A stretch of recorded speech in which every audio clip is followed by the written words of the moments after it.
Hello and welcome to Wisdom Trek. This is Guthrie Chamberlain and I am your guide to wisdom and creating a living legacy. Thank you for joining us for our 7-day-a-week, 7 Minutes of Wisdom podcast.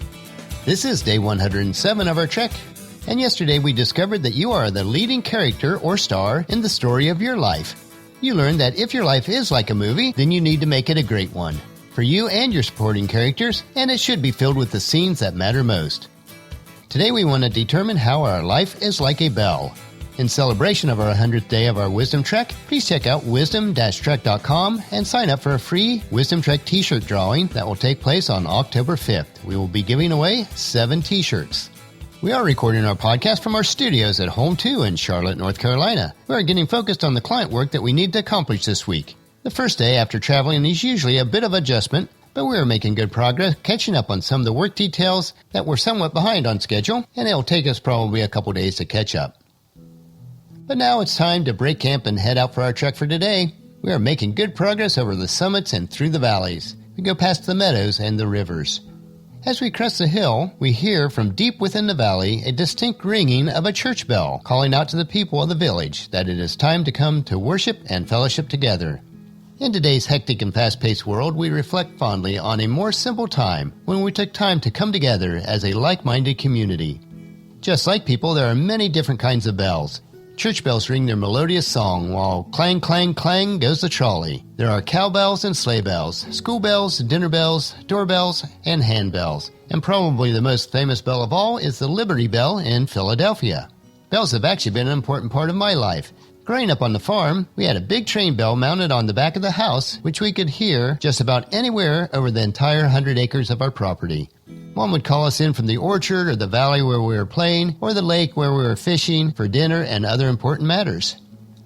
At the big house in Marietta, we have a large train bell mounted outside the back door that my granny always rang loud and long when company was leaving after an extended stay as she waved her hand and shouted goodbye. We still use it for that purpose today.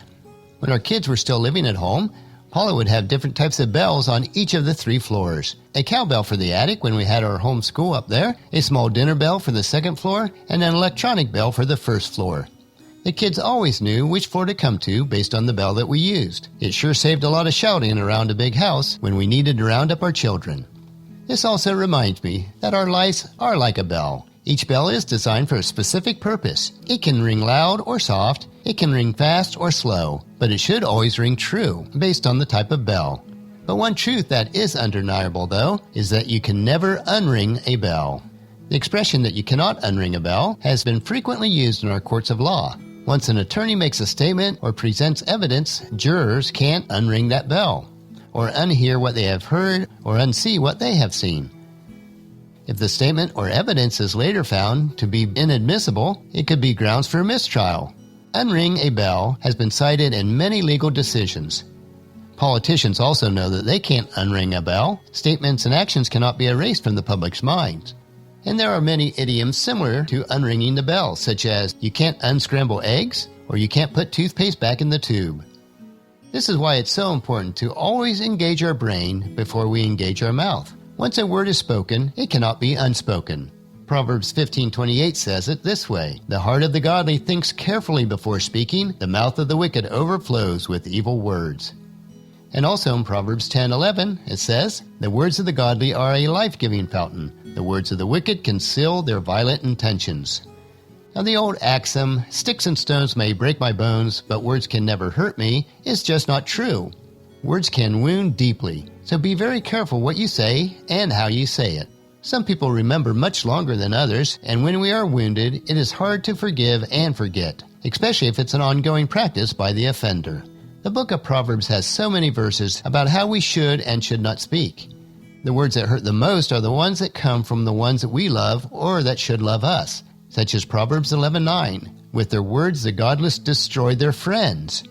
Proverbs 15:1, harsh words make tempers flare. And Proverbs 15:4, the deceitful tongue crushes the spirit.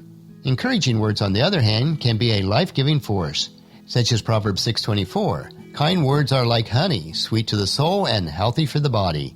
And Proverbs 18:20, wise words satisfy like a good meal, the right words bring satisfaction. And in the New Testament, Ephesians 4:29, Don't use foul or abusive language. Let everything you say be good and helpful, so that your words will be an encouragement to those that hear them. If you find yourself wishing that you could unring the bell, consider how much time that you spend talking. For it says in Proverbs 10:19, "Too much talk leads to sin. Be sensible and keep your mouth shut." And also remember that a closed mouth gathers no foot. While I'm not a proponent of living in the past at all, the past should be a teaching tool for us. No, you can't unring a bell, but the next time that you do ring a bell, make sure that the purpose is to help, encourage, and build others up. If you find yourself the recipient of someone else's thoughtless or cruel words, make sure that your bell continues to ring true. We are encouraged to do this in the first letter that the Apostle Peter wrote, chapter 3, verses 9 through 11. And he said, "Don't repay evil for evil. Don't retaliate with insults when people insult you.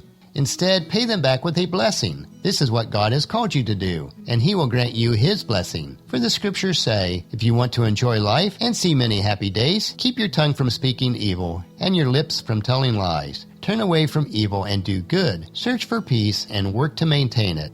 So regardless of what type of bell that you are, serve your purpose faithfully and always ring true, because you can never unring a bell. And now that we understand how life is like a bell, ring true each day on your trek of life. You have a purpose that no one else can fill. And then join us tomorrow for another day of Wisdom Trek, creating a legacy. And tomorrow we will learn why life is like flying in a jet. Well, that will finish our podcast for today. If you've missed any of the previous podcasts, please check out Wisdom Trek on iTunes, Stitcher, SoundCloud, Spreaker, YouTube, or at wisdom-trek.com. If you enjoy our daily doses of wisdom, these little nuggets we consume each day, I encourage you to take the time to invest in yourself in these 3 ways. Invest with your time in improving Wisdom Trek by leaving your name, email address, and a comment on our website so that we can provide you with the wisdom and insights that best fit your needs. Number 2, invest in yourself by listening to your 7 minutes of wisdom through the Wisdom Trek podcast each day. And the best way to do this is to subscribe at iTunes or Stitcher and have it downloaded to you automatically. And third, invest in the lives of others by sharing with your family and friends, in person or online, to journey with us on our Wisdom Trek. And if you haven't done so already, please leave us a rating at iTunes or Stitcher so that we'll gain more exposure for others to join us on our Wisdom Trek. The journal for this podcast can be found at wisdom-trek.com, where we also have pictures, tweetable quotes, wisdom nuggets, and free resources. Thank you for allowing me to be your guide, mentor, but most importantly, your friend, as I serve you through the Wisdom Trek podcast and journal each day.